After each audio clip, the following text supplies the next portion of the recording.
జూబ్లీహిల్స్ అంటే పెద్ద పెద్ద ధనవంతులు ఉండే ఏరియా, ఇక్కడ రోడ్లు బాగుంటాయి అనుకుంటారు. కానీ ఆ జూబ్లీహిల్స్ ఇక్కడ లేదు. ఆ జూబ్లీహిల్స్ నా పార్లమెంట్ అయినా కూడా హైదరాబాద్ లో ఉంటది. కానీ ఈ జూబ్లీహిల్స్ లో ఎక్కడ చూసినా కూడా మురికి, ఎక్కడ చూసినా డ్రైనేజ్ ఓవర్ఫ్లో, ఎక్కడ చూసినా రోడ్ల గతుకులు, ఎక్కడ చూసినా రోడ్ల మీద చెత్త, ఎక్కడ చూసినా మురికి, ఎక్కడ చూసినా వీధి లైట్లు ఉండవు, ఒక సరిగ్గా స్కూల్ ఉండదు, ఒక పార్క్ ఉండదు.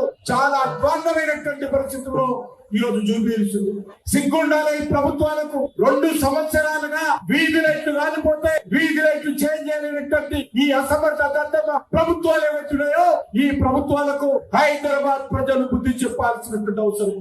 ఈ యొక్క 12 సంవత్సరాలలో ఈ 2 పార్టీల యొక్క వ్యవహారం కారణంగా టీఆర్ఎస్ లో 10 లక్షల కోట్లు అప్పు చేశారు. వీరు వచ్చిన తర్వాత 3 లక్షల కోట్లు అప్పు చేశారు. కానీ ఈ రోజు ఏ కార్యక్రమం కూడా అమలు జరగడం లేదు. కాంగ్రెస్ పార్టీ ఎన్నికలకు ముందు అనేక రకాల హామీ ఇచ్చింది.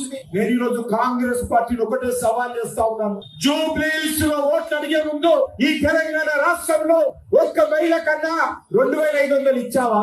ఒక్క నిరుద్యోగి కన్నా 4000 ఇచ్చావా? ఒక్క పెళ్లికైనా తులం బంగారం ఇచ్చావా? ఒక దళిత కుటుంబానికి 12 లక్షలు ఇచ్చావా? బీసీల సంక్షేమం కోసం 1,00,000 కోట్లు ఎక్కడ పోయాయి చెప్పాల్సినటువంటి అవసరం ఉంది.